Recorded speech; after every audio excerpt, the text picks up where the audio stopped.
Bien, je vous propose de commencer. Donc, je suis Thierry Duchesne, le directeur de Sud-Vin Bio.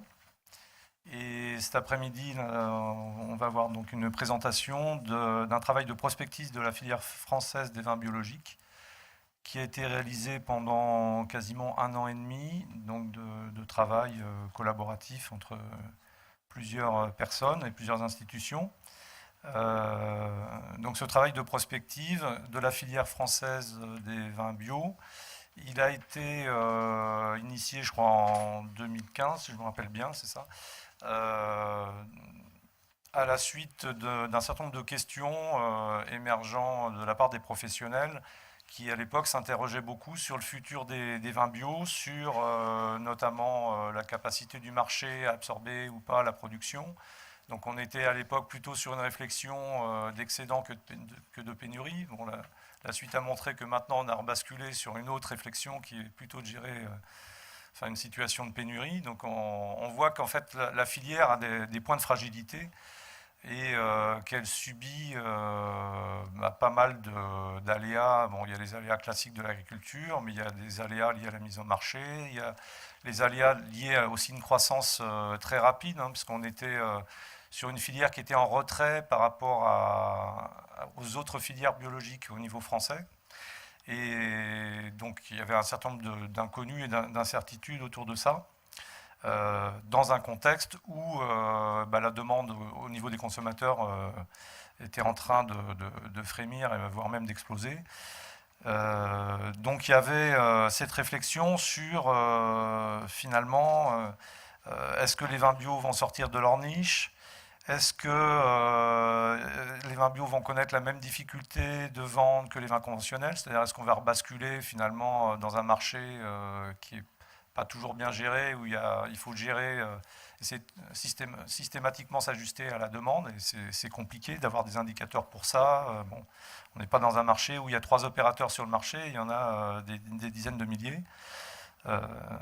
Voilà. Et puis il y a des éléments de contexte aussi qui étaient très prégnants et que vous connaissez, qui sont le réchauffement climatique, qui sont la mondialisation, qui sont la crise économique, qui sont la concurrence à l'export, qui sont les lobbies de la santé et l'évolution des positions du secteur de la santé. Donc toutes ces questions-là, qui sont finalement assez complexes à appréhender, on trouvait que c'était bien au niveau des professionnels d'essayer de conduire un exercice de prospective, d'autant plus que au niveau de France Agrimaire, de l'Institut des études de la vigne et du vin, il y a une expertise. Donc on savait que cette expertise existait. Donc nos collègues des 2 institutions étaient prêts à relever le défi de nous accompagner dans ce travail-là. Et donc on a effectivement mis en place ce travail de prospective sur une durée de 14 mois, donc qui va vous être présenté maintenant. L'initiative, elle est partie effectivement du Languedoc, et normalement elle va terminer dans le Languedoc, puisque cet exercice de prospective nationale va être décliné dans la région. C'est pas tout à fait terminé, mais ça va bientôt l'être. Il y a donc plusieurs régions viticoles françaises qui ont été associées. Donc je vais essayer de pas d'en oublier, mais enfin il y avait, à part le Languedoc, il y avait également le Val-de-Loire, il y a eu la Champagne, il y a eu l'Aquitaine, toutes les grandes régions productrices, la Bourgogne. Donc toutes les grandes régions productrices étaient représentées. Et ce travail donc a fait l'objet d'un soutien financier de la part de France Agrimaire pour un engagement de 30 000 euros. Il y a eu un soutien financier également de la région Occitanie et de la DRAF Occitanie pour un engagement total de 18 000 euros. Et il y a eu également un cofinancement de la part de France Vin Bio, puisque le travail était commandité par France Vin Bio, qui fédère plusieurs régions à l'échelle régionale, à l'échelle nationale. Et donc on a été en capacité de conduire cet exercice. Donc je vais laisser la parole à différents partenaires et collègues qui se présenteront eux-mêmes au passage. Voilà. Donc, bonjour à toutes et à tous. Donc Hervé Hanin de Montpellier Supagro. Donc vous connaissez peut-être cet établissement d'enseignement supérieur et de recherche de Montpellier depuis quelques décennies. a changé un peu de nom récemment, mais voilà, qui s'appelait l'ENSAM avant, ou l'école d'agro de Montpellier. Et donc, on va présenter ça à deux voix avec Françoise Brugière, qui se présentera aussi, mais donc là qui représente la cellule prospective de France Agrimaire, avec laquelle, qui anime de nombreuses filières à partir d'exercices de prospective depuis une quinzaine d'années, et avec lequel nous avons une collaboration assez active. Voilà, donc on va prendre ça à deux voix. Je vais commencer d'abord peut-être par vous évoquer des aspects de principe de méthodologie pour bien qu'on se comprenne de quoi il s'agit quand on parle de prospective d'une façon générale, avant de passer à la prospective des vins bio. Alors, voilà. Pourquoi effectivement on se poser ces questions de prospective dans la filière bio? Eh bien, comme d'habitude, quand on a une complexité de situations, de signaux, de difficultés peut-être aussi d'organisation, de gouvernance, il peut y avoir des sensibilités extrêmement diversifiées qui peuvent être aussi, qui peuvent poser des questions, d'une certaine façon, de management, en tout cas d'orientation suffisamment forte dans un sens ou dans l'autre. Quand on ne sait pas très bien où on doit aller et qu'on constate que tout le monde n'a pas nécessairement la même opinion là-dessus, ça arrive très souvent dans tous les groupes humains. Et dans le cas de la filière bio, on était, sans caricaturer, aussi dans cette situation-là il y a quelques années. Et en tout cas, des questions tout à fait classiques telles que la croissance du marché des vins bio s'est accélérée, mais comment est-ce qu'on peut construire ce marché d'une façon équilibrée, de façon durable? Comment, comme le disait Thierry, comment est-ce que les vins bio vont sortir de la niche, ou est-ce qu'ils devraient sortir de la niche? Je voyais que déjà le temps a son importance. Est-ce qu'ils vont faire ça? Déjà, ça serait de l'espèce de prévision et des conjectures. Inutile de vous dire, c'est pas ça dont on va parler, parce que je suis incapable de vous dire ce qui va se passer. Je ne suis pas Madame Soleil.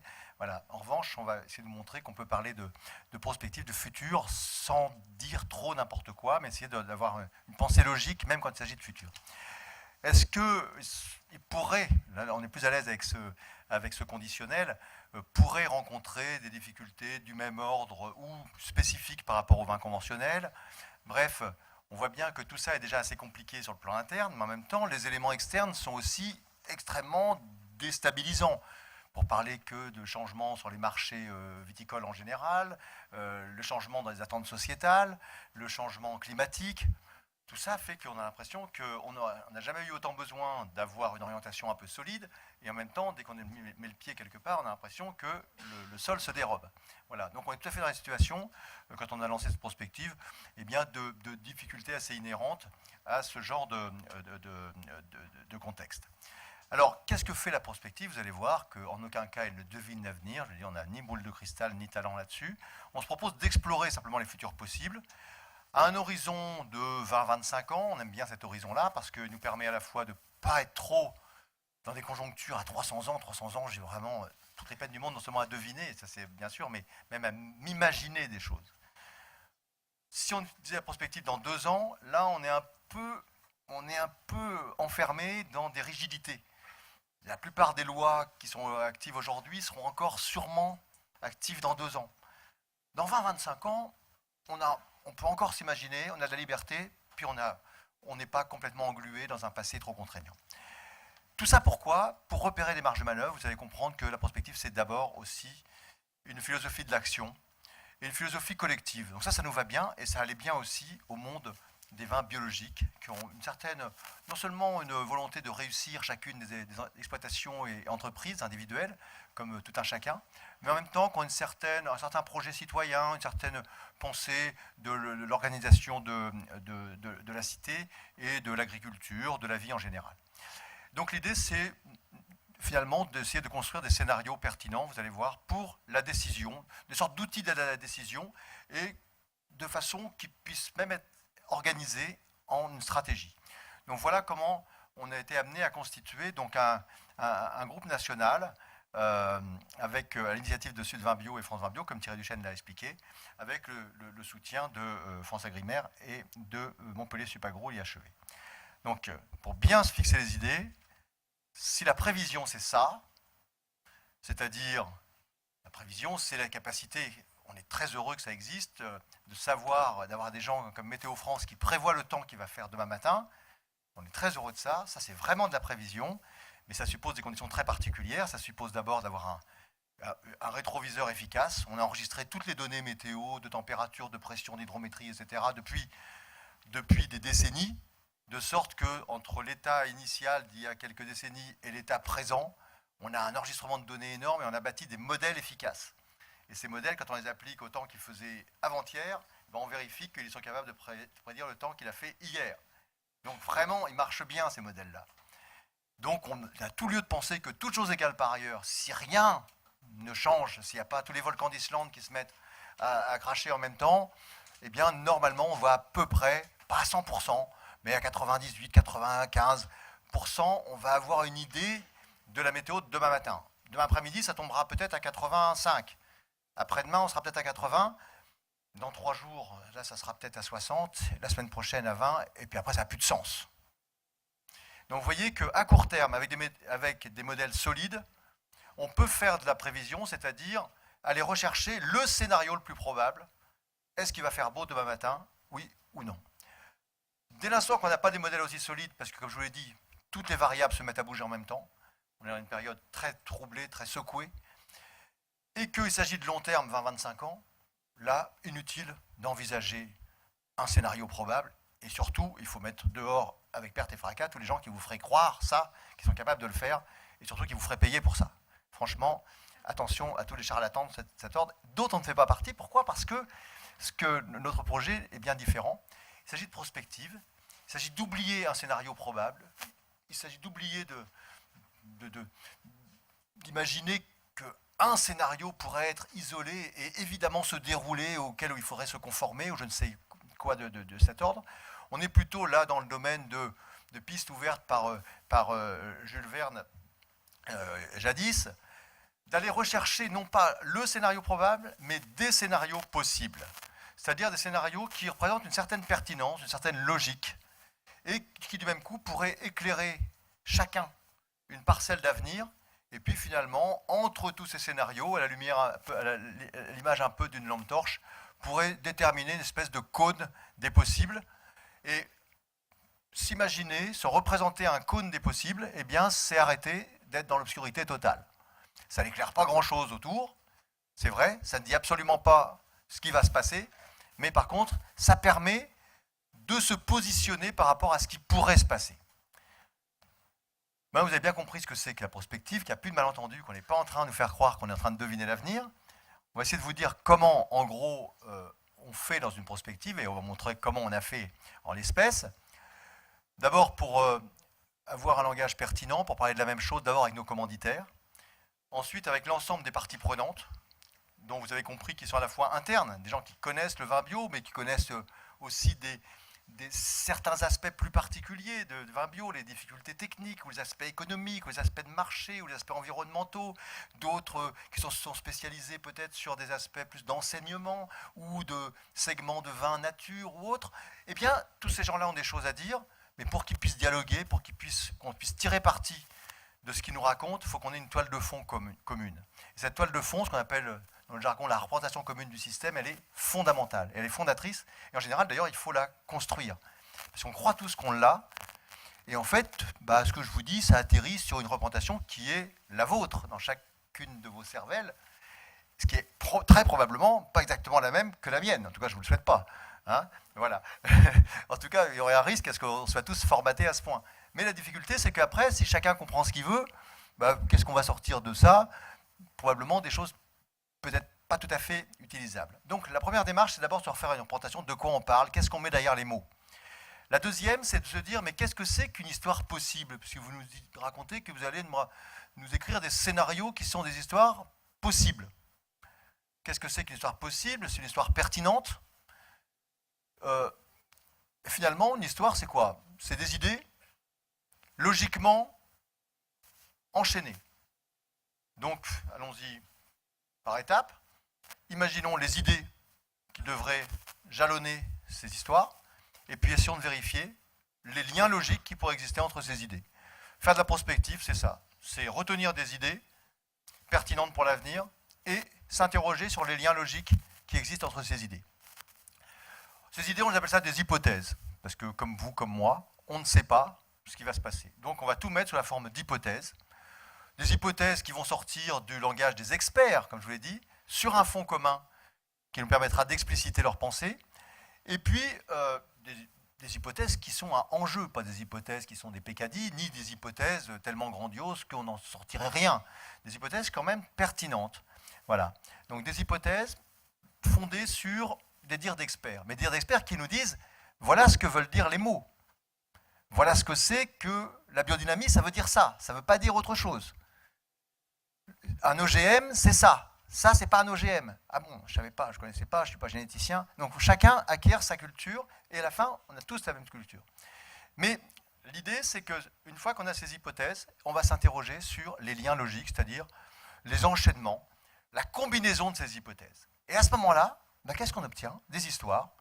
Donc vous verrez qu'elles sont ni vraies, ni fausses, ni probables, ni improbables. On ne va pas vous vendre qu'elles sont vraies ou fausses. Elles ne sont même pas probables. On a bien vu que dans le schéma précédent, on ne cherche pas à vendre des scénarios qui soient probables à 50%, 60%, 80%. Ça n'a pas de sens. On ne sait pas probabiliser ça. Simplement, ce sont des histoires qui sont possibles et qui vont nous interroger. Vous allez comprendre comment. Alors, première chose en matière de la filière vin bio, eh bien, on a essayé de se faire un fond de carte commun. Et se faire un fond de carte, ça paraît très simple quand c'est fait, mais essayez chez vous, vous allez voir que c'est toujours une matière à discussion. Tiens, moi ça, j'aurais pas mis ça là. Ah, t'as pensé à mettre ça là-dedans? Bon, les aides publiques et la réglementation, c'est important ça? Ah bah oui, c'est important parce que, tu comprends, s'il y a des aides à la conversion, ah bah oui, c'est vrai, ouais. Mais est-ce qu'il y a des aides? D'ailleurs, c'est quoi le système des aides? Voilà, c'est comme ça qu'on se fait une culture commune qui se traduit par un schéma. Le schéma en soi n'a pas beaucoup d'importance. En revanche, il traduit bien le fait qu'on est en train d'avancer sur une représentation commune. Là, en l'occurrence, vous voyez, on s'est dit tout bêtement, les vins bio, c'est d'abord de l'agriculture bio, mais c'est aussi, ah non, c'est d'abord du vin. En fait, bon, c'est d'abord les deux. En fait, c'est une partie commune à l'agriculture bio et au monde du vin. Alors, il y a des gens qui sont spécialistes de l'agriculture bio et qui disent bah, que oui, le vin, c'est quand même un peu particulier là, dans ce domaine-là. Puis d'autres qui sont spécialistes du vin qui disent ouais, mais le vin bio, c'est un peu différent. Voilà. Et donc, on a considéré ça un peu comme on faisait en sixième pour ceux qui ont démarré les maths modernes, comme j'ai fait il y a quelques décennies. Eh bien, on a fait une espèce de diagramme de veine comme ça avec des éléments communs. Et on est allé chercher ça. Et surtout, ça fait ressortir des éléments qui sont des éléments qui vont être peut-être générateurs de variables d'enjeu. Vous voyez la question de santé. Ça veut dire que quelque part, la santé, ça va avoir du sens de se poser des questions. Est-ce que le vin, ça a des incidences sur la santé, positives ou négatives? Est-ce que le bio, faire du bio, ça a une incidence ou pas sur la santé? Ce n'est pas des questions simples. Vous voyez? D'ailleurs, je pense que si on faisait un référendum, il y a des gens qui diraient que le vin, c'est plutôt mauvais pour la santé, puis d'autres qui diraient que c'est plutôt très bon pour la santé. Et puis le bio, c'est un peu pareil. Il y a des choses qui sont c'est plutôt sur la santé ou plutôt sur l'environnement. Voilà. Ça, on va toucher à des questions sensibles, comme les questions des résidus, les questions des signes officiels de qualité. C'est que le vin bio fait partie de ces signes officiels de qualité, mais donc du coup, il se retrouve conforté par les autres, en concurrence avec les autres. Vous voyez, toutes ces questions-là, on s'est habitué à se faire des petites réponses dans nos têtes, provisoires. Et bien, quand on fait une représentation commune, une prospective, on n'a plus de réponse provisoire et personnelle, on a une réponse un peu plus solide et collective. Voilà en gros à quoi ça sert de construire un système. Je ne vais pas plus loin, je pourrais parler de la question du cuivre, mais ne croyez pas une seconde que ça ne porte que là-dessus. Il y a 200 items dans notre schéma qui est là ici extrêmement simplifié, mais pour vous dire que toutes ces questions-là, on s'oblige à leur donner une place, à s'interroger si c'est important ou pas. Pourquoi est-ce qu'on fait ça? Vous avez compris, pour faire émerger ces fameuses hypothèses qui vont être pour nous les briques de ces chemins qu'on va fabriquer, ces scénarios, ces histoires logiques. Alors, une façon de travailler en hypothèse, qui est pour nous vraiment une mauvaise façon, mais vous allez comprendre en quoi c'est repoussoir, c'est de prendre un spécialiste et de dire « Monsieur, vous connaissez le secteur du vin depuis 20 ans, eh bien, dites-nous ce qui va se passer demain. » Ça, c'est facile de faire des prospectives comme ça, il faut un quart d'heure, mais en général, ça ne donne rien. C'est pour ça qu'on fait autrement. Pourquoi? Parce que les grands experts sur les 30 dernières années, ils sont experts minus sur les 10 prochains jours. Ils ne savent pas ce qui va se passer, et a fortiori les 10 prochaines années. l'expertise passée n'autorise pas à une expertise sur le futur. En revanche, ça autorise à savoir ce qu'on met derrière ces mots-là. Et pour contourner cet obstacle, eh bien, nous, on considère qu'une hypothèse, au grand jamais, on va la définir comme une espèce d'idée simplement qui serait orientée dans un seul sens. Toutes les hypothèses, on va les construire comme des pièces de monnaie, c'est-à-dire qu'avant de les jeter, on ne sait pas si elles vont retomber en recto ou en verso. C'est-à-dire qu'une hypothèse, pour nous, c'est une idée qui peut très bien exprimer ce qu'on appelle le recto de l'hypothèse. Exemple, la consommation française diminue, ça c'est un fait. Jusqu'ici, c'est un fait. Est-ce qu'elle va continuer à diminuer? On n'en sait rien. Mais comme j'en sais rien, mais je pense que suivant que ça continue à diminuer ou que ça change de sens, ça pourrait changer la phase du vin en général et du vin bio en particulier. À ce moment-là, on va retenir ça en hypothèse. Ça veut dire que l'hypothèse, on va la construire en recto, mais aussi en verso. On va imaginer que, puisqu'il y a un recto qui dit que la consommation du vin diminue, il y a un verso qui dit que la consommation du vin arrête de diminuer, c'est-à-dire qu'elle stagne ou qu'elle augmente. Et je ne postule pas a priori, tout expert que je puisse être ou pas, de la consommation depuis 30 ans. C'est ça, faire une hypothèse. Vous voyez que c'est se proposer de construire des histoires avec des hypothèses qui vont retomber soit en recto, soit en verso. Et c'est ça, retenir une hypothèse, c'est considérer qu'une hypothèse, suivant qu'elle retombe en recto ou en verso, elle a une capacité à générer des histoires différentes. C'est la brique de base. Alors, vous voyez que, en l'espèce, pour ce qui nous concerne, quel exemple d'hypothèse? Eh bien, on a des hypothèses qui concernent le contexte général, l'économie, les finances. Donc là, c'est par exemple, les aides à la conversion en bio sont arrêtées ou régressent. Mais toujours aussi en verso, les aides à la conversion en bio augmentent ou sont maintenues et stagnent. Il y a des hypothèses qui portent sur tous les vins. Exemple, l'usage des OGM est effectif dans la filière vitivinicole mondiale. Vous voyez qu'on ne s'interdit rien, y compris les gros mots. Des gens qui ont horreur des OGM, des gens qui adorent ça, ils sont dans la même salle. En tout cas, nous, on s'interdit de les sélectionner sur ce critère-là, sinon on ne serait pas capable d'ouvrir le cône des possibles. Il n'y a pas de gros mots quand on fait de la prospective. Il y a imaginer, et surtout imaginer des futurs sympathiques, mais des futurs horribles aussi, parce qu'on pense que c'est une bonne façon, justement, vous allez voir, de pouvoir mieux s'y préparer ou mieux réagir contre.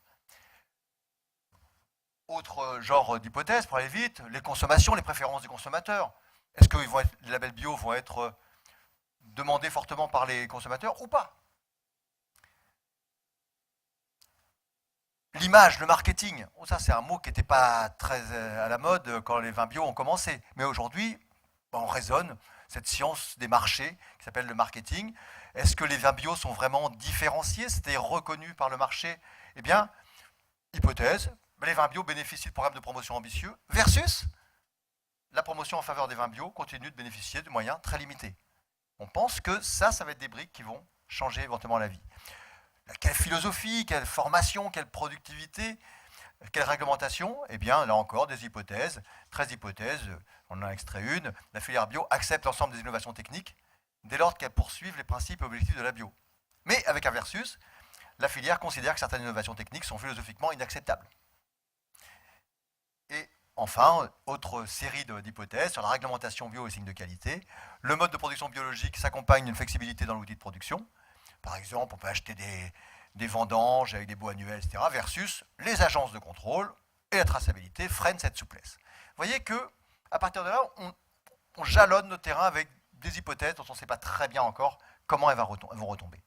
C'est la troisième phase, celle qui va donner de la pertinence, c'est-à-dire de la logique entre ces idées-là. Et on va s'apercevoir que des idées, ces hypothèses en positif ou en négatif, elles-mêmes vont favoriser les autres hypothèses, en positif ou en négatif. D'accord?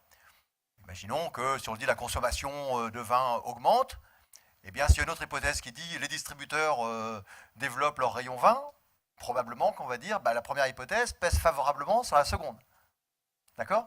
Et dans ce cas-là, on va construire une matrice avec toutes nos hypothèses en abscisse, toutes nos hypothèses en ordonnée, et puis quand ça pèse favorablement, on mettra un signe plus, quand ça pèse défavorablement, on mettra un signe moins.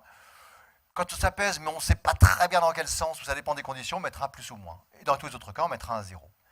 Et bien ça a l'air de rien, mais ça nous constitue un modèle d'hypothèse retenue comme pertinente, et en même temps, une logique de combinatoire entre elles.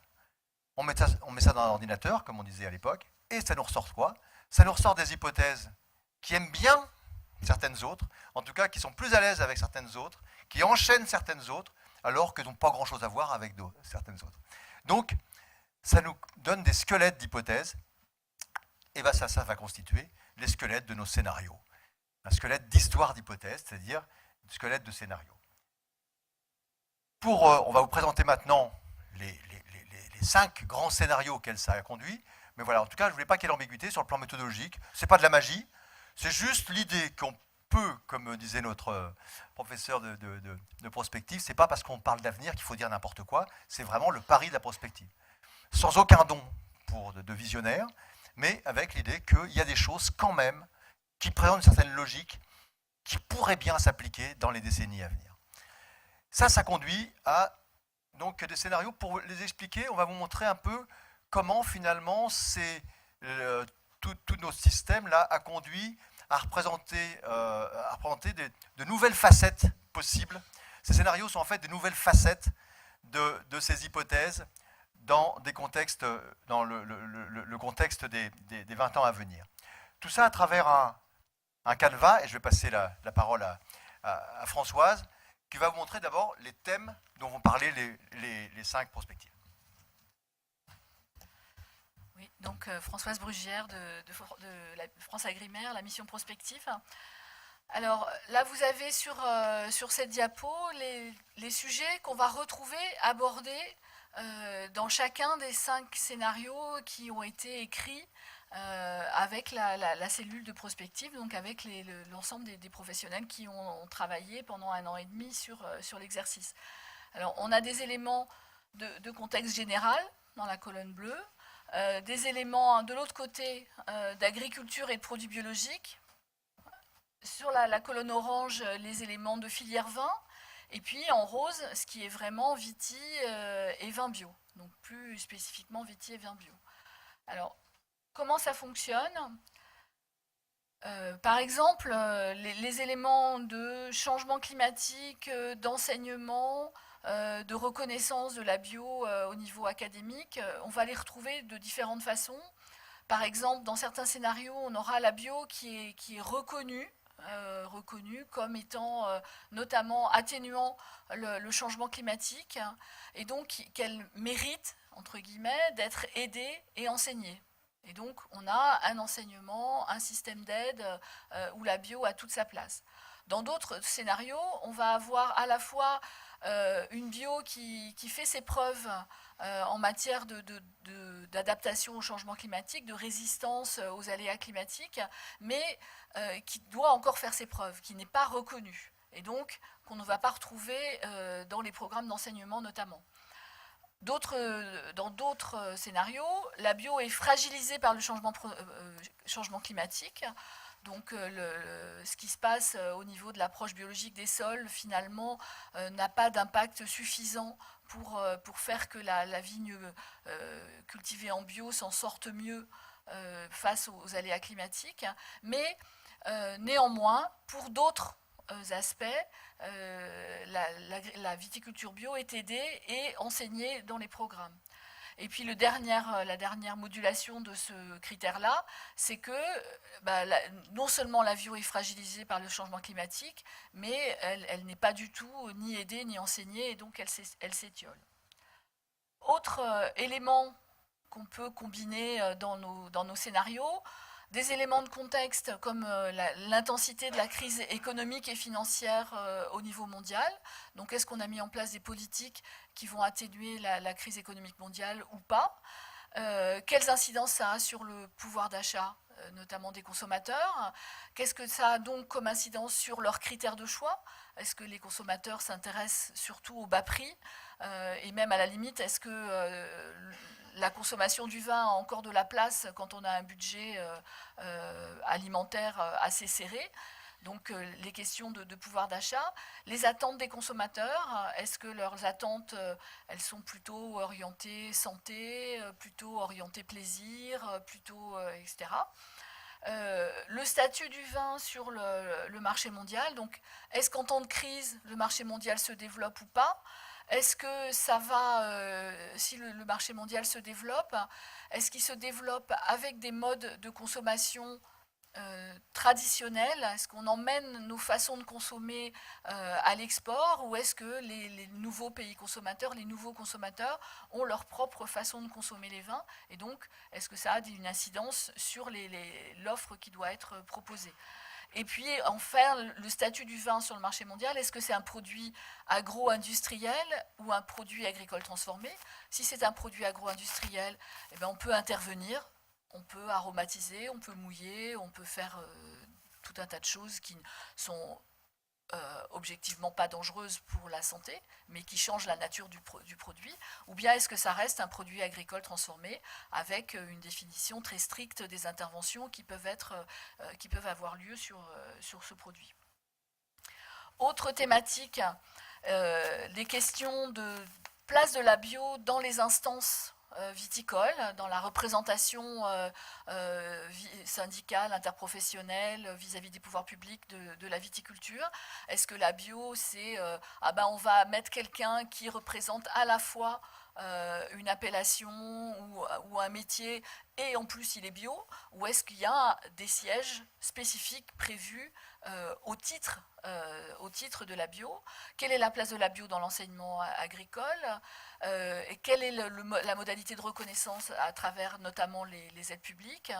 Et puis, qu'est-ce que la bio exprime? Est-ce que c'est plutôt la naturalité ou plutôt le terroir? Ou les deux. Mais en tout cas, on peut poser qu'est-ce qui est plutôt mis en avant entre nature et terroir? Autres éléments sur lesquels on a des différentes variantes dans les scénarios, la question des impasses techniques spécifiques que connaît la bio, compte tenu des contraintes qu'elle se donne, et donc des impasses qui n'en sont pas pour les vins conventionnels et qui peuvent en être pour les vins bio. Donc est-ce que ça perdure? Est-ce qu'on fait bouger les lignes? Dans quel sens? Les questions de différence de productivité entre la bio et les conventionnels, les questions d'intégration du progrès technique dans la réglementation bio. Donc, est-ce qu'au fur et à mesure que des nouvelles techniques existent, à quelle vitesse elles peuvent être intégrées dans les cahiers des charges bio?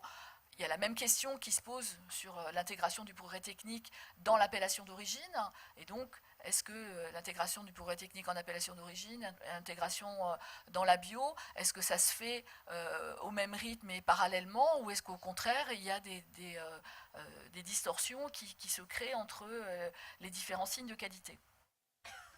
Autre élément, les questions de segmentation d'une offre qui met en avant des signes environnementaux. Donc une segmentation avec ce qu'on a appelé, alors dans le jargon de la prospective, au bout d'un moment, quand on travaille ensemble depuis un an, on se met d'accord sur certains termes sur lesquels on est d'accord. Donc là, en l'occurrence, le terme chapelle est un de ces mots. Donc les chapelles, c'était les différentes façon d'aller un petit peu plus loin que le standard bio réglementaire.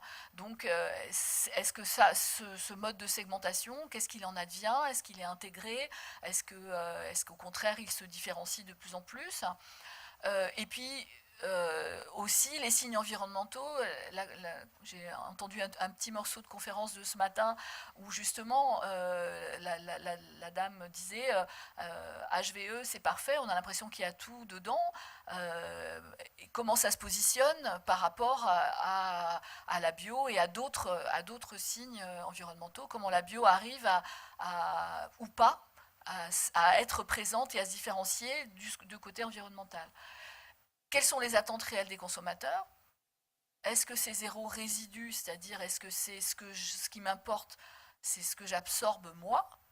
Ou est-ce que c'est zéro traitement? Et ce qui m'importe, c'est plus largement la santé de la planète, la santé, la pollution de nappes phréatiques, d'une eau que je ne bois pas moi-même parce que j'habite pas là, parce que c'est pas cette eau-là qui va arriver jusqu'à moi. Donc c'est quoi l'attente du consommateur et donc qu'est-ce qu'il est prêt à payer, qu'est-ce qu'il est prêt à rechercher.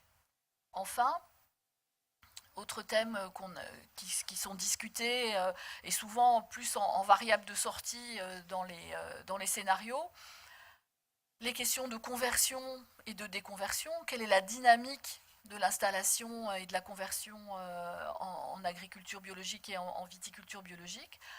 La question des installations, c'est quoi la personne qui se convertit? Est-ce que c'est un viticulteur qui se convertit? Est-ce que c'est une néo-installation et dans quelles conditions c'est possible?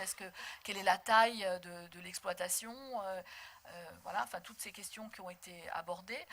La problématique des transmissions, avec qui est un problème que j'imagine assez récurrent dans les discussions, surtout en ce moment avec des années un peu compliquées en termes de production, donc la transmission des exploitations. Est-ce que la bio, elle est plus individualiste ou est-ce qu'elle est plus coopérative que la viticulture en général, ou est-ce que c'est juste pareil? Donc ça, c'est des questions. Est-ce qu'il y a des nouveaux fonctionnements, notamment des fonctionnements en réseau, qui apparaissent particulièrement fortement chez les viticulteurs bio? Donc là aussi, autres éléments qui sont sortis dans les hypothèses et qui vont être qu'on va retrouver dans nos scénarios. Alors, c'est toi. Alors, on va essayer de, quand même après tout ce teasing, on va essayer de quand même parler un peu des scénarios. Voilà. Donc, alors, vous avez bien, on est très bon en préliminaire, vous avez remarqué. Donc, jamais trop long. Voilà. Alors, pour prolonger un peu ça, d'ailleurs, non seulement les versions, un peu quand même, version très courte quand vous présentez là, mais on vous a montré en tout cas les ingrédients qu'il y a dans ces scénarios. Il y a une version courte qui existe là pour les gens, voilà, qui sont un peu intéressés, un peu plus développée que ce qu'on va vous dire là. Puis il y a une version pour les insomniaques, voilà, et fanatiques. Tout ça est en vente libre et surtout complètement gratuit, voilà. Et sous version papier ou sous version numérique, on va vous donner les références. Mais là, pour que vous compreniez bien, donc vous voyez qu'à partir de ces canevas qui, au fond, ne font que représenter une simplification du système. Vous avez compris que toutes ces variables-là, il y en a des milliers qui vont peser sur l'avenir. Elles sont énormes et on ne sait pas encore ce qui va se passer. Mais là, ce qu'on a fait, c'est quand même, on a retenu une cinquantaine, finalement, d'hypothèses qui pourraient s'enchaîner correctement. Alors, ça débouche sur 5 grands scénarios qui ont du sens. On verra après l'utilisation qu'on en fait, mais vous avez compris là, déjà, en tout cas, inutile de vous dire ça j'y crois ou ça j'y crois pas, ça n'a pas d'importance. Ça c'est vrai ou ça c'est pas vrai, c'est ni vrai ni faux. Ça c'est probable ou pas probable, ça n'a d'ailleurs aucun sens. Nous, la seule prétention qu'on a là-dedans, c'est de penser que ça a du sens, que c'est logique. Ils ont tous une logique, et au fond, il n'appartient qu'à nous et à vous de faire en sorte que cette logique évidemment se concrétise dans les faits. Mais en tout cas, ils ont théoriquement une certaine logique. Alors, par exemple, le premier, donc, la filière vin bio essaie de survivre. Vous voyez que ça ne part pas bien. On pourrait dire, oh là là, ne me parlez pas de ça, j'ai déjà du mal à supporter la vie. Voilà, non. Justement, s'il y a des choses un peu difficiles, on ne va pas les cacher sous le tapis. C'est vraiment le principe de la prospective. Une autre, vous voyez, la filière de vin bio gère. Ça, c'est bien, gère, c'est-à-dire que là, elle maîtrise, gère sa rente de situation. Là, c'est plutôt, on va partir sur quelque chose de plus positif. Mais au fond, nous, positif ou négatif, ça ne change pas la vie, ce qui compte, c'est la logique. Disparaître pour renaître, alors ça, c'est un peu plus complexe.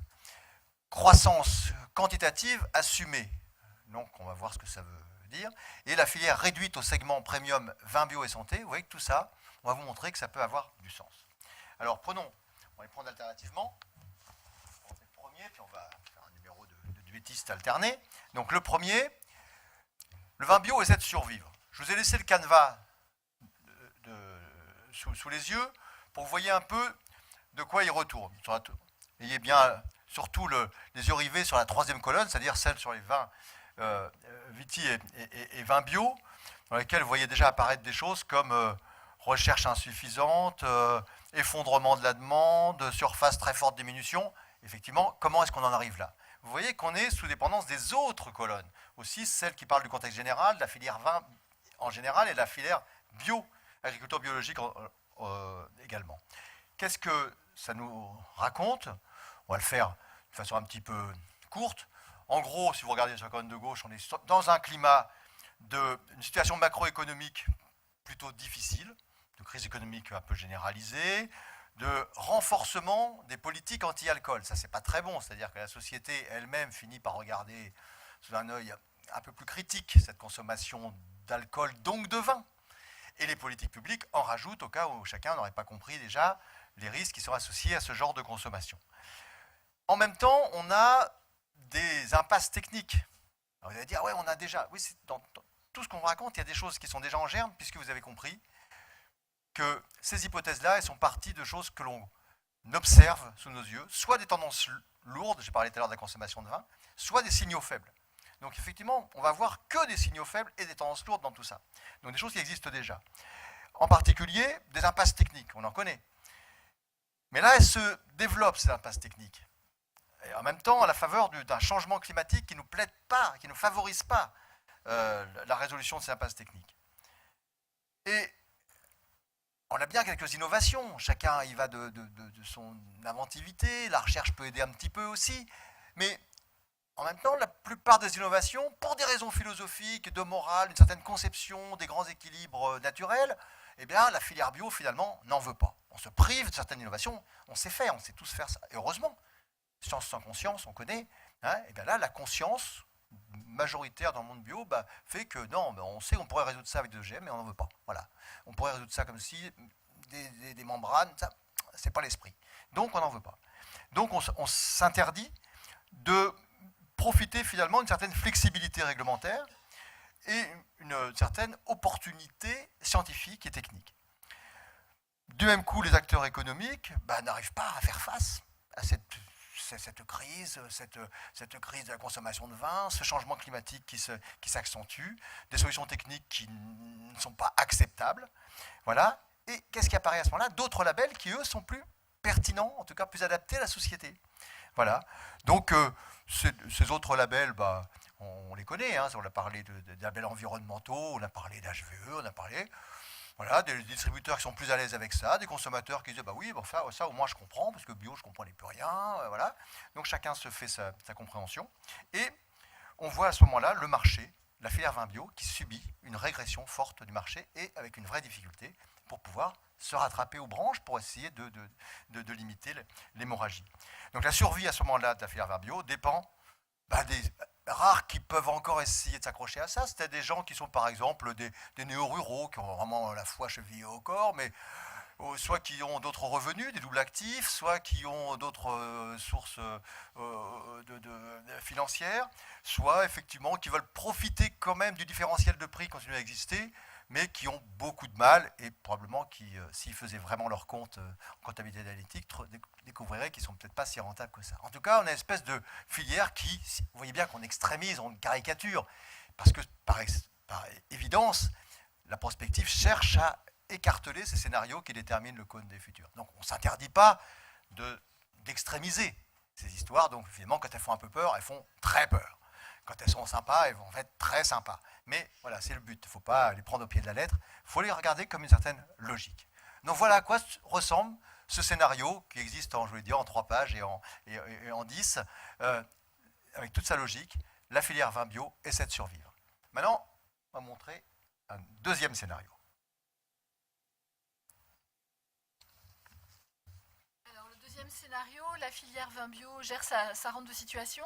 Alors là, on est au niveau contexte général macroéconomique, on est mieux. Le contexte macroéconomique est stabilisé. Donc on a un marché mondial qui a plutôt tendance à bien tourner, à se développer. ce qui a comme conséquence qu'on ne va surtout pas essayer de le freiner au niveau de la réglementation du commerce, et on a tendance à lâcher sur ce qu'est la définition du vin, et de partir du côté, pour le vin en général, partir du côté d'une définition donnée par le produit final, donc une définition plus proche du produit industriel, du moment que ce qu'il y a au bout, ça ressemble à du vin, c'est analysé comme du vin, eh bien, on ne va pas s'intéresser à la façon dont ça a été produit. Donc ça, c'est la conséquence de l'amélioration économique. Autre conséquence de l'amélioration économique, c'est la prise en compte des questions de santé, de bien-être. Et donc, on met des moyens, notamment sur la lutte anti-alcool. Et aussi, on met des moyens publics en matière de normes d'étiquetage. Il faut que les consommateurs puissent n'acheter que des produits qu'ils auront choisis en toute connaissance de cause. Donc on a des normes d'étiquetage, notamment des résidus, de l'utilisation d'OGM, etc., qui se sont bien développés. Côté viticole, on a un changement climatique qui est plus favorable à la viticulture bio. Donc tout le travail qui a été fait sur les sols, et notamment sur les sols, mais aussi sur les pratiques culturales, etc., paye, et les chocs climatiques sont moins durement ressentis par la viticulture bio, ce qui fait que les politiques publiques encouragent le développement de la production bio, qui devient la garantie de référence en matière environnementale. C'est la bio qui est le repère pour les consommateurs en matière environnementale. De leur côté, les indications géographiques conventionnelles, pour avancer aussi du côté environnement, elles ont plutôt opté pour les nouvelles variétés de vignes résistantes, et sans être trop regardant sur la façon dont ces nouvelles variétés ont pu être obtenues, avec quelles techniques de génie génétique. D'ailleurs, les débats sur la notion de la frontière OGM, pas OGM, sont encore en discussion. Donc, on avance très vite de ce côté-là.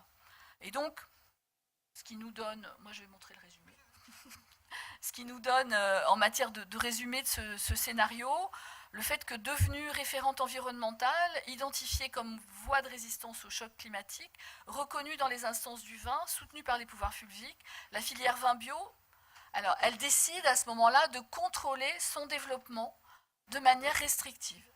Dire qu'elle va dire on ne va pas ouvrir les questions réglementaires, faciliter par exemple les échanges de vendanges, faciliter l'appropriation de certaines techniques, etc. On va bien rester les leaders du signe environnemental, mais en craignant un développement trop rapide, en craignant des débordements si ça se développe trop vite. Et donc, l'idée, c'est de protéger la rente en intégrant avec parcimonie les avancées de la recherche. Et au final, les superficies du vignoble bio ne se développent pas et ont même plutôt tendance à se restreindre. Donc on a un contexte qui est plus favorable, une viticulture bio qui va bien, mais qui ne cherche pas, qui ne souhaite pas à prendre toute la place, qui se trouve bien dans son segment et qui en profite bien, mais qui ne cherche pas à se développer outre mesure.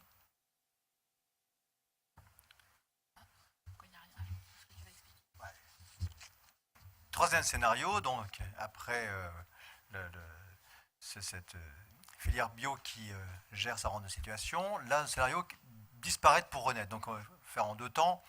En gros, là, ce qui va se passer, c'est beaucoup une évolution particulière en relation avec les indications géographiques.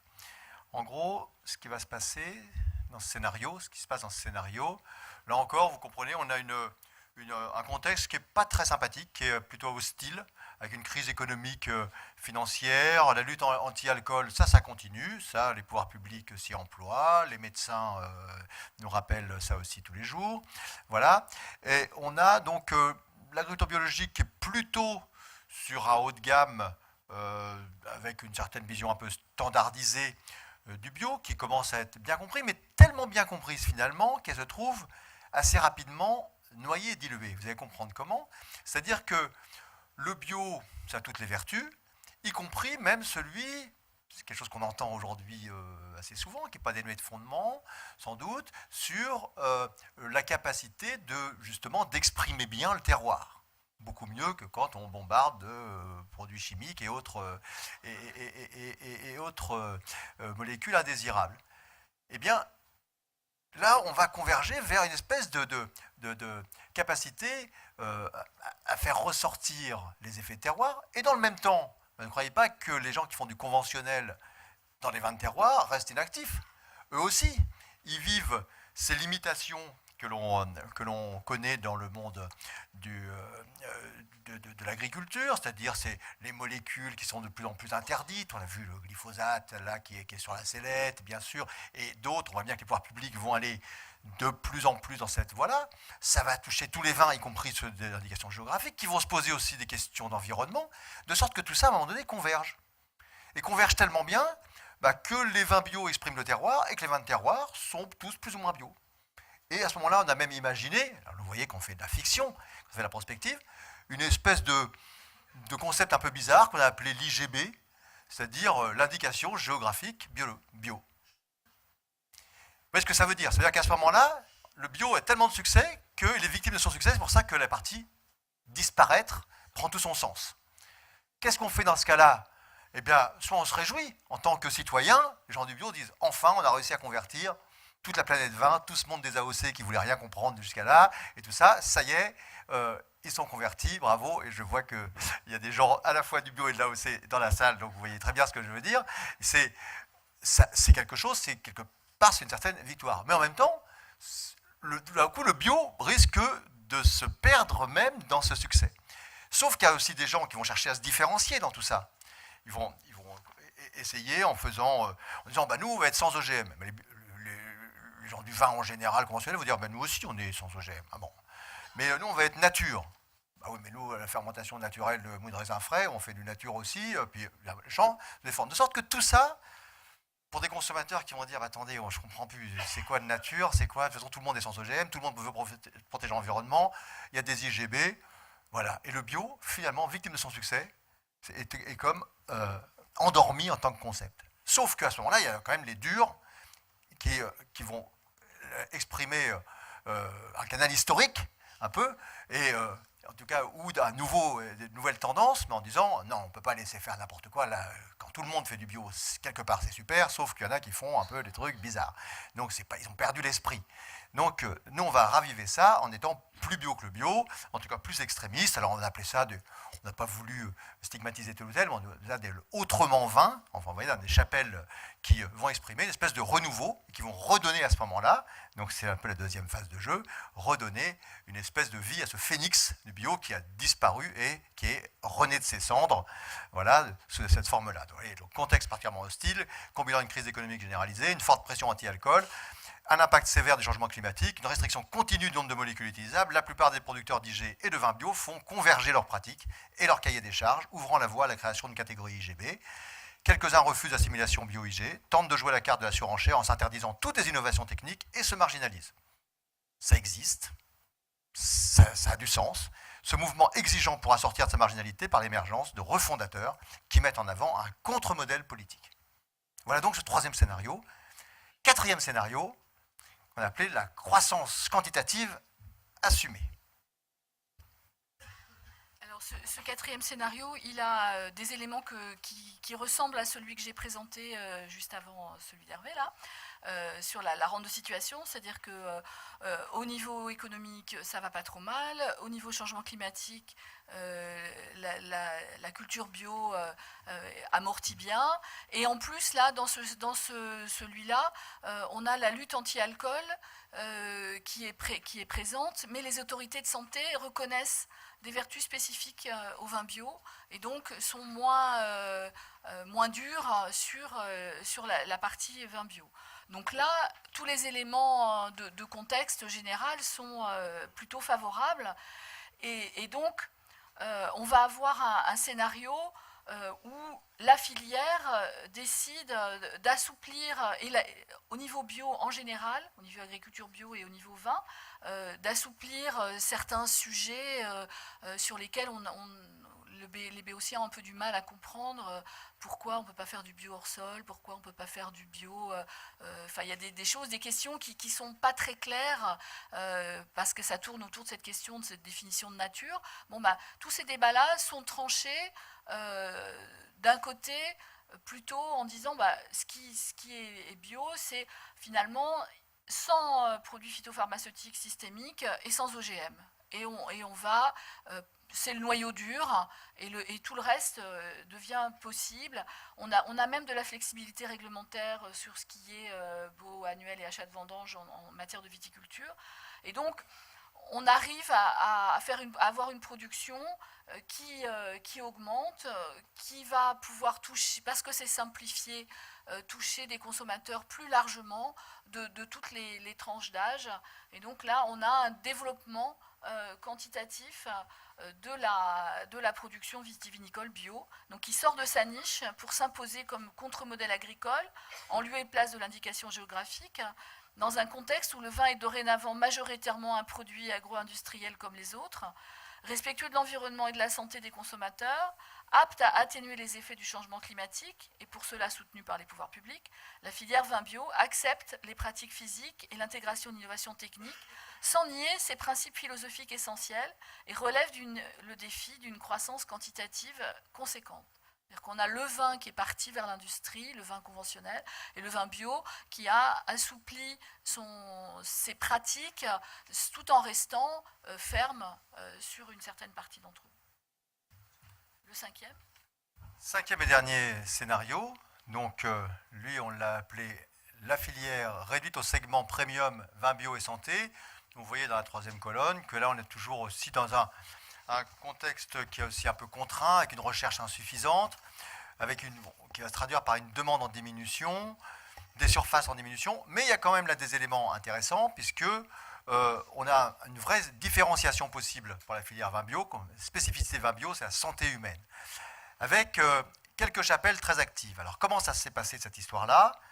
Si on la fait vraiment très courte, on a toujours sorte de contexte macroéconomique difficile, réglementation bio de plus en plus contraignante, enfin auto-contraignante, c'est-à-dire qu'on s'interdit dans le monde du bio un certain nombre de pratiques, bien sûr, une recherche faible d'une façon générale aussi, mais on est bloqué toujours par des impasses techniques et on est méfiant par rapport à des innovations qui seraient transférables et contraires aux principes philosophiques. Mais là, contrairement au premier scénario, la filière vin bio va profiter du changement climatique, au sens que, justement, par ses actions, notamment sur les sols, la vie des sols qui apparaît à ce moment-là fondamentale, la capacité de résistance au changement climatique par un plus grand souci, une plus grande précaution vis-à-vis des équilibres écologiques et biologiques, eh bien, la filière vin bio, la production bio arrive à rééquilibrer son différentiel de rendement, de productivité avec le conventionnel. Et ça, c'est très important parce qu'on a à ce moment-là une vraie opportunité de différentiel. Mais ce différentiel, cette différenciation va avoir de la peine à s'exercer sur le champ de l'environnemental. Pourquoi? Parce qu'il y a d'autres labels efficaces sur le plan de la protection environnementale. Et ce qui va être vraiment déterminant à ce moment-là, par rapport aux attentes des consommateurs, c'est véritablement tout le discours sur les moindres teneurs en sulfite, l'attention aux allergènes, etc.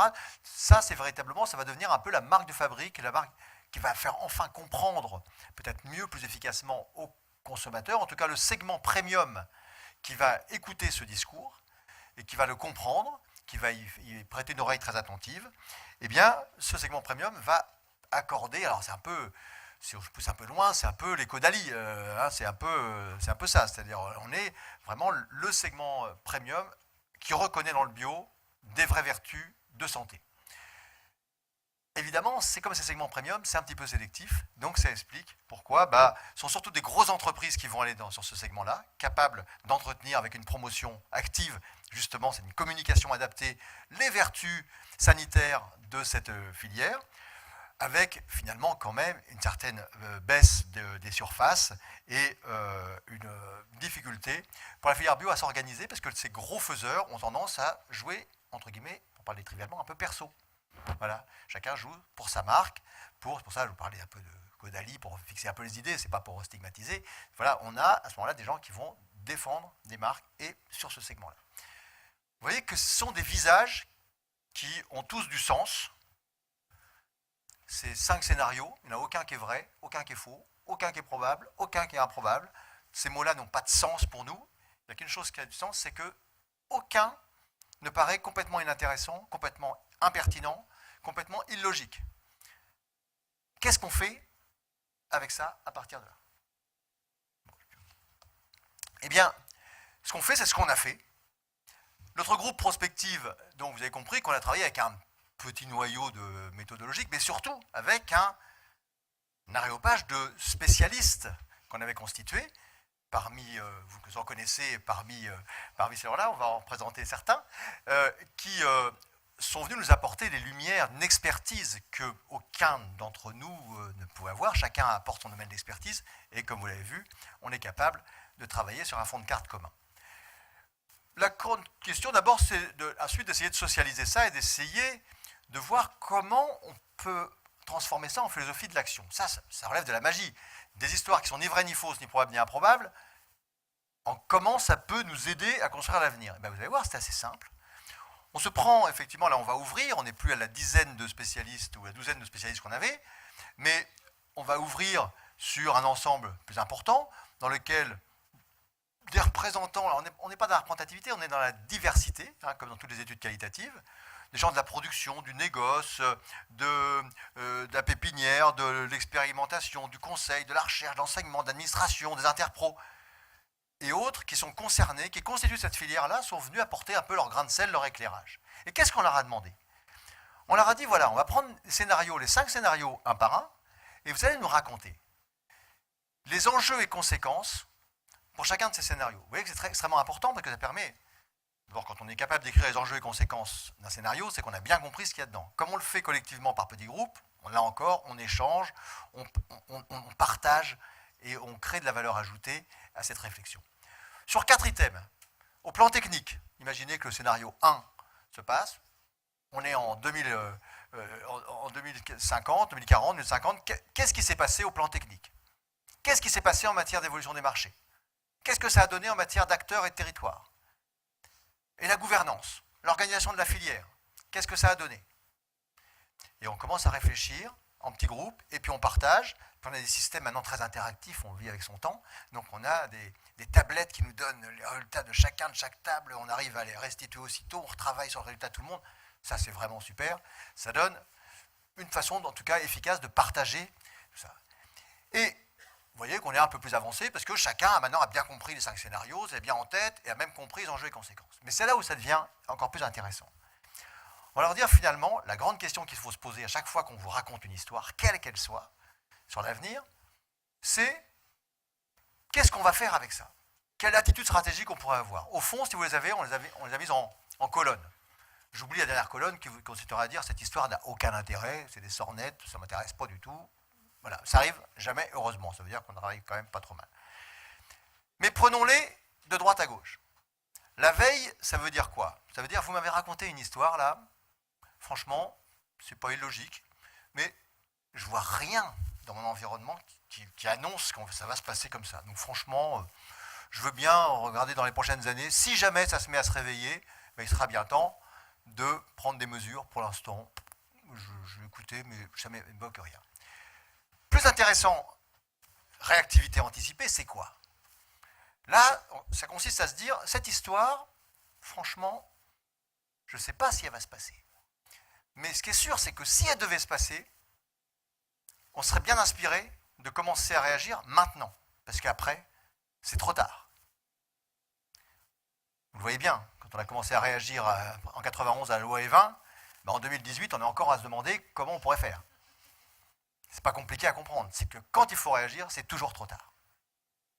Et ça, réactivité anticipée, ça veut dire que si on doit réagir, on peut s'y préparer maintenant, ça a du sens.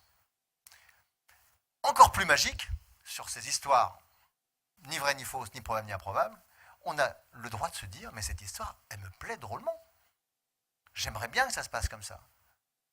Ou, ça c'est la productivité positive, ou bien cette histoire, pourvu que ça se passe jamais comme ça. Ça, on sait tous faire. Se dire, pourvu que ça ne se passe pas, n'en parler à personne, prier chacun pour ceux qui croient à quelque chose, dans son coin, ça, on sait faire.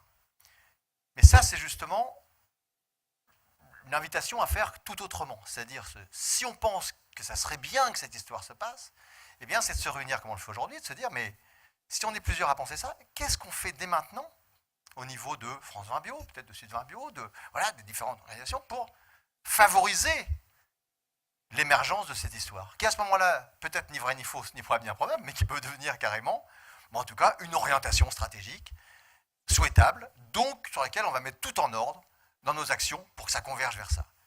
Ou au contraire, telle autre histoire, pour que jamais elle se passe. Vous voyez qu'on est vraiment dans une philosophie de l'action, et c'est tout le sens qu'il faut donner à cette prospective. Alors quand on a fait ça, par exemple, ça n'a aucune valeur statistique, vous avez bien compris, mais les gens qui étaient dans la salle, qui représentaient quand même une certaine diversité, voilà en gros à quoi ça ressemblait. Surtout ne dites pas, et s'il y a des journalistes, là, ne publiez pas que la filière bio pense à 12,5% qu'il faut. Non, vraiment, ça n'est qu'un exercice qui donne une sensibilité. Vous voyez, quand la filière vin bio essaie de survivre et qu'il y en a 0% qui disent proactivité positive, ça veut dire qu'il n'y en a aucun qui pense que ça serait une bonne idée qu'on aille là-dedans. On le comprend, c'est évident. Mais on ne sait jamais, il y a toujours des gens qui pensent différemment. Voilà. En tout cas, il y a près de 70% là-dedans qui disent, mais ça serait peut-être bien de mettre tout en ordre pour que ça ne se passe jamais comme ça. Vous voyez que ce n'est pas seulement le reflet de ce qu'ils pensent qui est intéressant, c'est surtout la démarche qui va venir ensuite, c'est-à-dire qu'est-ce qu'on fait ensemble pour que nos actions convergent afin que ça ne se passe jamais. Si, effectivement, sur un plan plus démocratique, plus représentatif, il s'avérait que dans la filière vin bio, ces chiffres-là soient confirmés, la grande question, à mon avis, une piste stratégique intéressante, consisterait à dire qu'est-ce qu'on fait pour que notre énergie ne se disperse pas n'importe comment, mais converge vers ça. Ou converge aussi, ou soit compatible en tout cas, avec la filière vin bio gère sa rente de situation, il y en a une bonne moitié qui pense que ça ne serait pas idiot de ne pas prendre des risques, de laisser ouvrir toutes les portes, et ensuite d'avoir, comme toute entreprise est parfois en situation de le connaître, c'est-à-dire des crises de croissance, des crises où on ne maîtrise plus, même quand ça va bien, on sait que et on peut avoir des difficultés. Disparaître pour renaître, vous voyez que c'est un scénario qui ne laisse pas indifférent. Certains pensent qu'il faut surtout s'y préparer, c'est une bonne idée. Certains disent qu'il faut surtout se préparer à ce que ça ne se passe jamais, un bon quart. Un tiers pense que ça serait bien de se préparer au cas où ça arrive, ce qui est encore autre chose. Puis il y en a 20% qui ne croient pas trop, qui disent c'est un truc bizarre, mais enfin, ça vaut le coup quand même d'avoir un œil dessus chaque année. Et puis la croissance quantitative assumée, il y en a presque 6 sur 10 là, qui disent c'est le modèle, la société, il y a plein de consommateurs quand même, pour qui c'est le premier réflexe, même s'ils ne comprennent pas tout. Le ministère a dit que c'était très bien. La distribution, ça pourrait quand même, c'est un mot qu'elle a bien compris maintenant. Et si on allait tous, tant pis. Il y aura sûrement des produits un peu industriels dans tout ça. C'est peut-être pas, c'est un peu comme ce qui s'est passé dans le lait ou le yaourt. On n'est plus très sûr de ce que ça veut dire, mais au moins, il faut peut-être aller vers ça. On aura gagné par rapport à une civilisation antérieure. Tout le monde ne pense pas ça. Mais en tout cas, vous voyez que là, il y a matière à débat. On sait un peu mieux quelles sont les lignes de force aussi quand on est une famille ou un groupe de professionnels qui essaient d'orienter ces stratégies. Et la filière réduite au segment santé, vous voyez aussi, là encore, assez partagée. C'est ça faire la prospective, c'est pas inventer l'avenir, c'est essayer d'aider, d'accompagner un groupe dans cette diversité, à prendre en compte des dissensions internes. Vous voyez que parfois on se méfie pas assez de nos propres succès qui peuvent se retourner contre nous, ou ou de gens qui ont le mérite d'aller de l'avant, mais qui finalement peuvent enterrer en même temps nos concepts de base. De l'extérieur, de la vision qu'on en a, c'est très compliqué. Les gens vont être très sensibles aux changements géopolitiques, d'autres économiques, d'autres climatiques. C'est ça. Évidemment qu'il faut être très humble.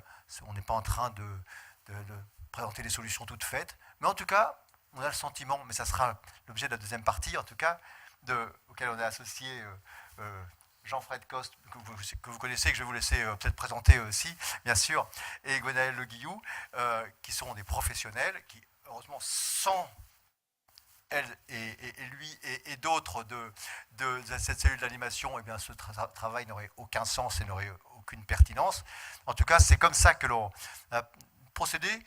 Donc, pour vous rappeler, ça c'est disponible. Donc voilà, si vous prenez la photo, vous avez en même temps ce sera peut-être diffusé d'une façon ou d'une autre, ces diapositives avec le site. Mais si vous tapez sur votre moteur de recherche préféré, Prospective Vin Bio, vous allez tomber inévitablement dessus. France-Agrimaire a beaucoup progressé dans sa communication, il faut lui rendre cet hommage. Voilà, et donc vous aurez cette version courte et cette version longue. Sachez qu'on n'a pas fait que pour le bio, on travaille aussi, on sévit aussi aujourd'hui sur des changements climatiques, sur l'avenir de la coopération qui a évidemment des angoisses un peu différentes, mais qui posent aussi des tas de choses qui en interne ne sont pas simples, en externe pas simples, comme dans toutes nos organisations, on ne va pas rougir, mais voilà, on a tous, voilà. Très bien, voilà en tout cas ce qu'on voulait vous dire. On vous remercie beaucoup de votre attention, puisque c'est quand même un peu complexe. Merci.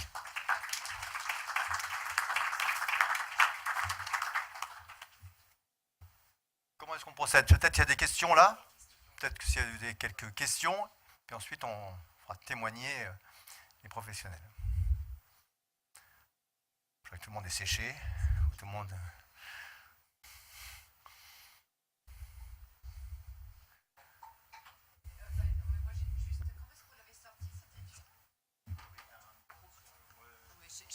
Juste pour savoir quand est-ce que vous avez sorti cette étude. En 2017. En 2017, d'accord.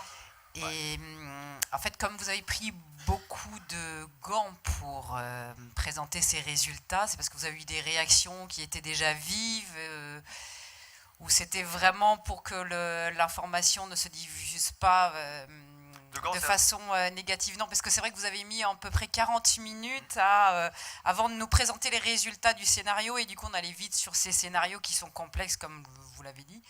Mais non, c'est une prudence, ça fait beaucoup réagir. C'est un défaut. Non, c'est un défaut qu'on a et qu'on assume. Et on a même parmi les absents aujourd'hui, il y a des gens qui sont encore plus durs que nous là-dessus. Prospective, ce mot égale voler. On met tout derrière. Donc il y a un premier risque, c'est de pas comprendre. C'est pas si simple. On n'a pas compris du premier coup. Donc c'est pas faire un mauvais procès aux gens.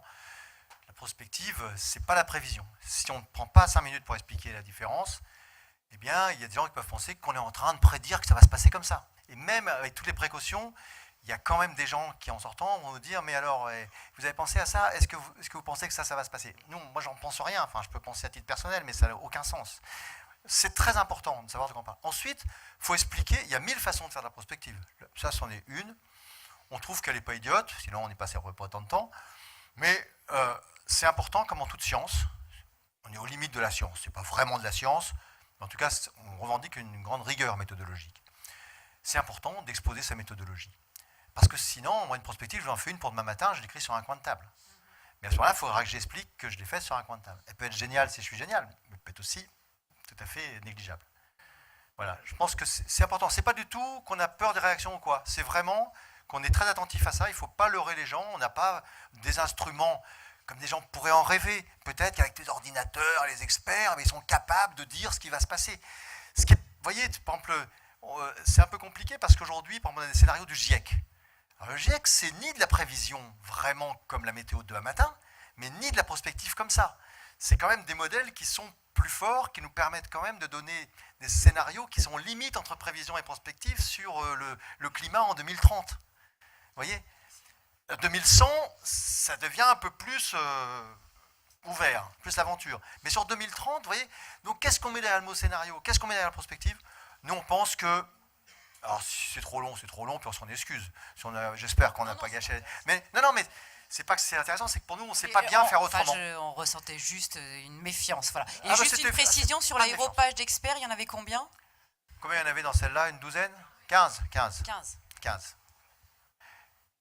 Chacun représentant, là, encore une fois, là, une diversité. Donc chacun apportant soit une diversité régionale, soit une diversité de points de vue, des gens des COP, des gens de l'enseignement, des gens de producteurs plutôt des chapelles, justement. Ça a permis de comprendre, de donner une plateforme à des gens qui expliquent leur démarche. Parce que sinon, si on a que 5 minutes, quand on a quelqu'un d'une chapelle qui est autre que la sienne, on se dit c'est un allumé, qu'est-ce qu'il raconte? Voilà. Là, personne ne dit ça. On écoute, c'est quoi la logique? Oui, c'est l'intérêt. Donc il faut de la diversité. Au-delà de 15, on ne sait pas bien travailler, parce que c'est des réunions régulières, c'est très prenant. Grande liberté de parole.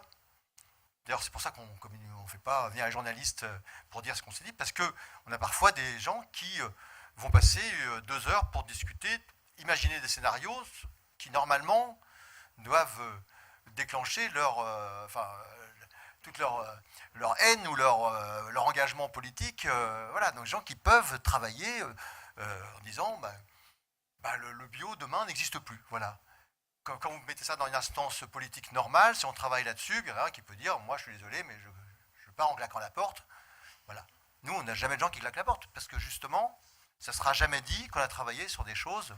Voilà. Je vous ai dit, OGM, ce n'est pas un gros mot, parce que justement, quand on n'aime pas les OGM, on va les retrouver dans des scénarios où là, on pourra dire voilà pourquoi je ne veux pas de ce scénario, et qu'est-ce qu'on va faire pour qu'il ne se passe jamais. Vous voyez. Donc, quand on a cette possibilité de pouvoir s'arc-bouter en négatif sur un avenir, on n'a plus de gros mots, on n'a plus de tabous.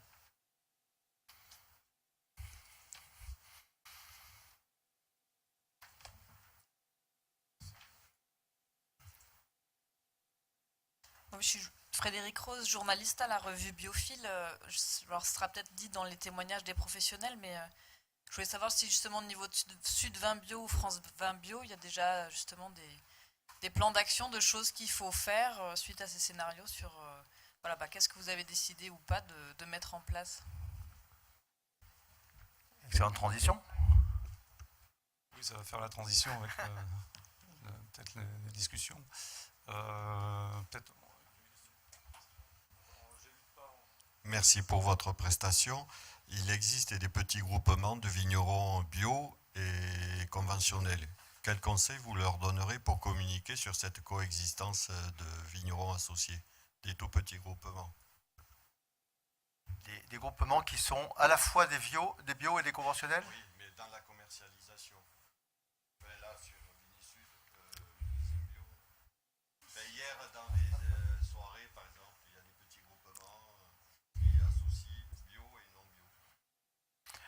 Alors, les conseils concrets, j'avoue que là, je ne connais pas suffisamment, je ne suis pas sûr que ça serait pertinent ce que je veux dire. Si je relis ça à la prospective, je pense que ce qui est intéressant dans ce genre de schéma, si vous voyez, c'est qu'on ne raisonne pas justement entre soi.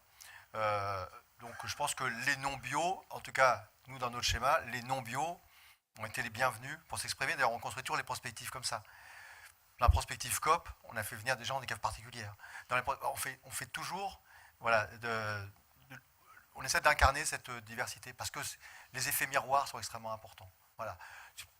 Seul conseil, un peu d'attitude, mais c'est pas très concret, je suis désolé. Mais en tout cas, c'est intéressant, je me rapprocherai volontiers de cette question. On va peut-être enchaîner. Oui. On n'élude pas la question posée tout à l'heure. Je pense qu'il va y avoir des éléments de réponse. On vous laisse vous présenter. Jean-Fred et... Il marche comment ce micro? Il marche? Donc, moi, je suis Jean-Fred Coste, je suis président de la coopérative Héraclès dans le Gard, qui est une coopérative qui n'est pas à 100% bio parce que les producteurs sont libres de leur choix dans une coopérative, c'est-à-dire qu'on ne peut pas obliger les vignerons à faire du bio. Il y a certains vignerons qui veulent continuer à travailler en conventionnel, c'est leur choix. Mais donc nous sommes à 80% en viticulture biologique, Vergès, 80% en surface et 80% en volume. Donc je fais aussi partie de l'interprofession Sud 20 Bio et de France Vin Bio. Et c'est à ce titre-là que j'ai participé à cette prospective. Pendant 1 an et demi, on s'est réunis environ 1 fois par mois. Ça a été un travail, on a travaillé d'arrache-pied, c'est vraiment un remue-ménage extraordinaire. On a rencontré toutes sortes d'acteurs qui sont soit dans la bio, soit dans l'environnement, soit dans la viticulture. Et ça a été très enrichissant pour nous de confronter tous ces points de vue, d'écouter tous ces experts et de faire évidemment valoir nos points de vue aussi. Alors, il faut savoir que c'est vrai que c'est extrêmement compliqué, toute cette méthodologie, parce que je crois qu'on était arrivé à plus de 800 hypothèses, hein, quand on avait émis toutes les hypothèses les unes à côté des autres, et pour les relier ensemble, c'est un travail phénoménal. Et heureusement qu'il y a des méthodologies pour arriver à sortir 5 scénarios seulement. Après, on peut toujours trouver que ces scénarios, ils ont quelque chose de bizarre, quelque chose d'étonnant, mais il faut savoir qu'ils ont été, ils sont sortis du groupe de travail et avec une logique. Voilà, ça c'est important de le dire. Ce qui est aussi important, c'est qu'on fait beaucoup attention à ce qu'on a appelé les signaux faibles. Les gens qui sont dans les prospectives, etc., ils ont l'habitude de ça, mais on ne prend pas que les tendances lourdes, on prend souvent les signaux faibles qui peuvent après, au bout de quelques années, se révéler quelquefois des signaux très forts. Et donc, ça a été très enrichissant pour nous, quoi, hein, et très enrichissant, je pense, pour toute la filière. Et c'est vrai qu'on peut en retirer peut-être... faire évoluer nos stratégies dans le bio, parce que, bon, évidemment, quand on est idéaliste, nous, c'est la croissance quantitative assumée qu'on choisit. On a tous envie de mieux protéger l'environnement et de faire boire du vin bio à tout le monde et de mieux faire participer tous les producteurs bio à un développement de croissance. Après, voilà, bon, je peux passer la parole aussi à mon ami Gwenaël, qui a aussi participé. Oui, ce qui a été important aussi, c'est qu'il y avait des gens de toutes les régions de France. Ça nous a permis de rencontrer des acteurs économiques ou des acteurs politiques de tous les milieux et de toutes les régions qui sont concernés par le vin bio. Tout ça a été très positif. Peut-être Gwenaël, un témoignage et en même temps en n'oubliant pas la question qui a été aussi proposée par Madame. Gwenaël Le Guillou, je suis directrice de Vignerons Bio Nouvelle-Aquitaine, qui est la structure régionale modestement homologue de Sud-Vin Bio, qui regroupe 180 châteaux certifiés bio sur région Nouvelle-Aquitaine, donc qui est la nouvelle région administrative qui regroupe désormais Aquitaine, Poitou-Charentes et Limousin. Je rejoins complètement les propos de Jean-Fred sur l'intérêt de la gymnastique intellectuelle et le côté aussi assez interdisciplinaire du groupe de réflexion. On est dans notre quotidien, nous administratifs sur la filière bio, pas forcément toujours amenés à réaliser ce genre d'exercice, à rencontrer, à sortir un peu de nos a priori, parce que quand on se retrouve entre nous, entre guillemets, experts modestement, encore une fois, de la filière bio, on a toujours un peu les mêmes marottes, les mêmes questions, et on a du mal aussi à sortir un peu de l'absence de solution. C'est là où je cautionne à 100% l'exercice prospectif et pas du tout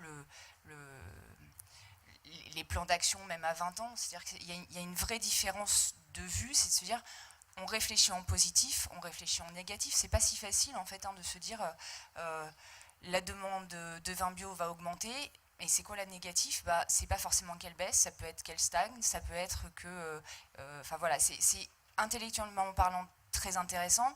Le fait de se retrouver entre différentes régions, c'est pas forcément quelque chose, même si on le fait au sein de France Vin Bio, c'est pas forcément quelque chose qu'on fait tous les mois, parce que là, effectivement, comme disait Jean-Fred, c'est tous les mois. Donc ça crée aussi un groupe dans lequel, ce que disaient Hervé et Françoise, il y a une liberté de parole totale, ce qui n'est pas non plus très facile professionnellement parlant. Il n'y a pas de tabou en fait. Et à partir du moment où il n'y a pas de tabou, il y a un vrai espace de réflexion pour essayer d'imaginer ce qu'on souhaite pour cette filière-là et quel plan d'action on peut mettre en place pour atteindre un scénario tout en restant vigilant sur les autres. Alors, à la fois ceux qui sont négatifs, qu'on ne souhaite absolument pas voir venir, et puis ceux qu'on ne souhaite pas forcément, mais par rapport auxquels on aurait peut-être une capacité d'adaptation pour ne pas oublier aussi quelles sont nos envies et nos besoins pour cette filière. Par rapport à votre question, madame, on est en cours d'élaboration d'un plan d'action concret au sein de France 20 Bio. On y a déjà beaucoup travaillé. L'idée maintenant, c'est d'avoir une réflexion région par région, puisque bon, il y a forcément dans un plan d'action un tronc commun avec, Françoise l'a montré à chaque fois, sur chaque scénario, on a la partie gouvernance, la partie économique, la partie production, la réflexion sur la réglementation. Ce sont des choses très riches et beaucoup de questions à se poser. Donc il y a forcément un tronc commun qu'on est en train de valider et qui sera très certainement décliné dans les différents bassins viticoles. C'est-à-dire que l'objectif, c'est de se dire comment chaque bassin viticole peut contribuer à la réalisation de ce plan d'action avec ses propres problématiques, parce que bien évidemment, on est sur une filière bio qui est très unie, mais qui a des problématiques de bassin viticole à bassin viticole qui sont parfois légèrement différentes. Et c'est notamment le cas, par exemple, sur Nouvelle-Aquitaine et Occitanie, on n'est pas complètement sur les mêmes problématiques.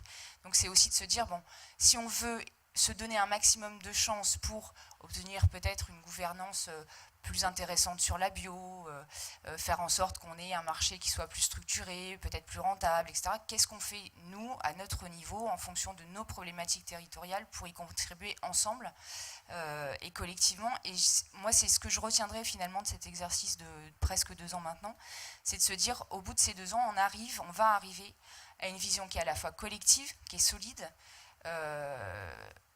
et une espèce de confiance en nous. On se dit, bah, il n'y a plus qu'à, donc voilà, merci. Joli exercice. Je ne sais pas si ça répond exactement à votre question. Jamais à 100% peut-être, mais en tout cas, ça éclaire, je pense, suffisamment bien.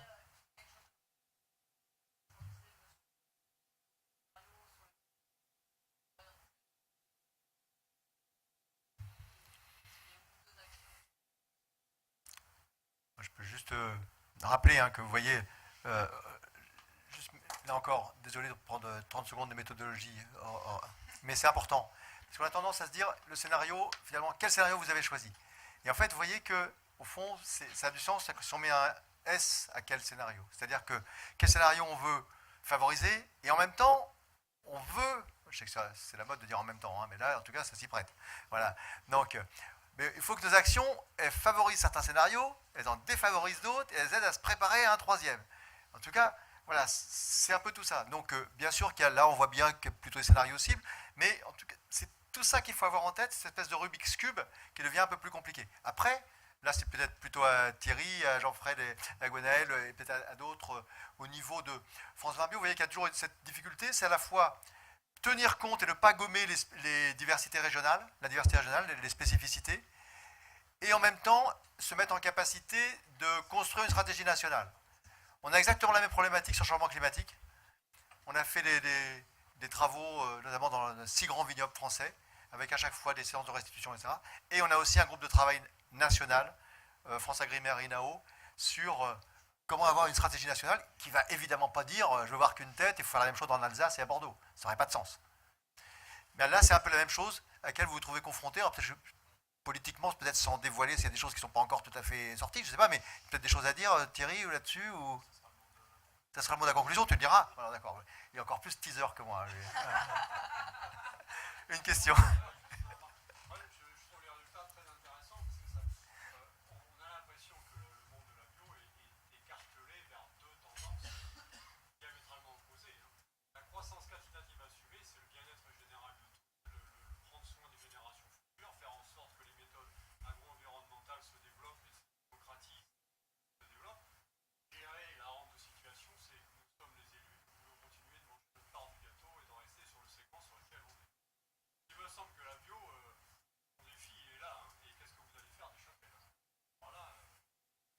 C'est plutôt. Qu'est-ce que je veux dire?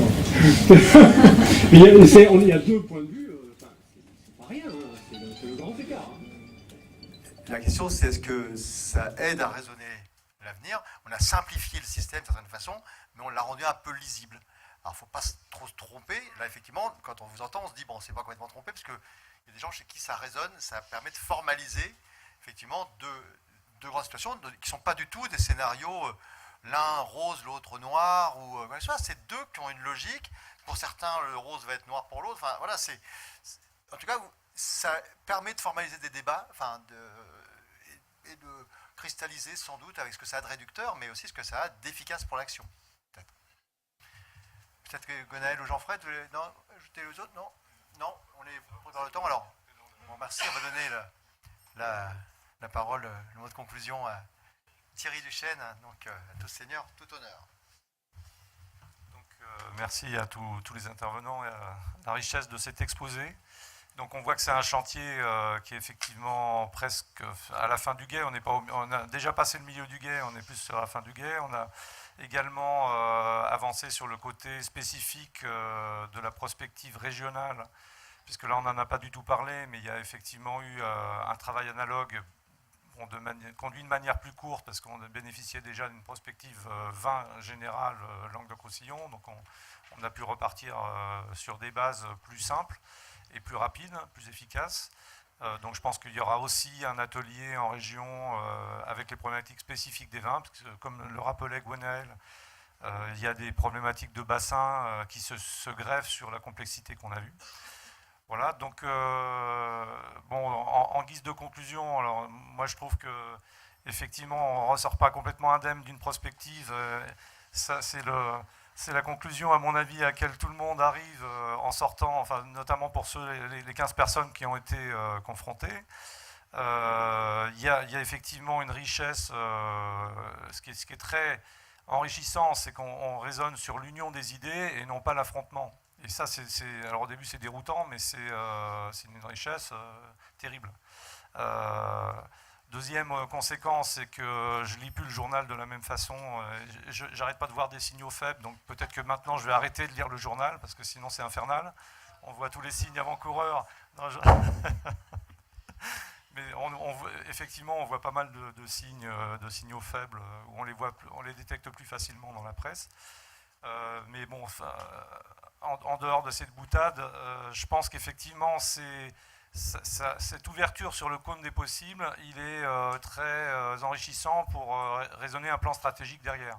Après, construire un plan stratégique, ça ne se fait pas tout seul. Bon, il y a une première maquette qui circule au niveau de France Vin Bio. Je pense qu'il faut que les professionnels se l'approprient. Je pense qu'effectivement, on ne choisit pas un scénario. Enfin, faut sortir de cette idée complètement utopique. On est sur 5 scénarios, enfin on est sur ces scénarios-là, mais je dirais c'est même pas une liste exhaustive. Dans la réalité, c'est plus que ces scénarios-là. Il faut arriver à naviguer dans le sens du vent, et ça donne, disons, ça donne plus des éléments pour construire la boussole. En gros, c'est plutôt ça la conclusion.